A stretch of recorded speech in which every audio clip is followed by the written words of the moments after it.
অমলকান্তি, নীরেন্দ্রনাথ চক্রবর্তী। অমলকান্তি আমার বন্ধু। স্কুলে আমরা একসঙ্গে পড়তাম।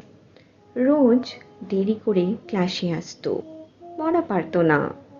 শব্দরূপ জিজ্ঞেস করলে এমন অবাক হয়ে জানলার দিকে তাকিয়ে থাকতো যে দেখে ভারী কষ্ট হতো আমাদের। আমরা কেউ মাস্টার হতে চেয়েছিলাম, কেউ ডাক্তার, কেউ উকিল। অমলকান্তি সেসব কিছু হতে চায়নি।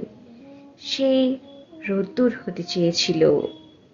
ক্ষান্ত বর্ষণ, কাকডাকা বিকেলের সেই লাজুক রোদ্দুর।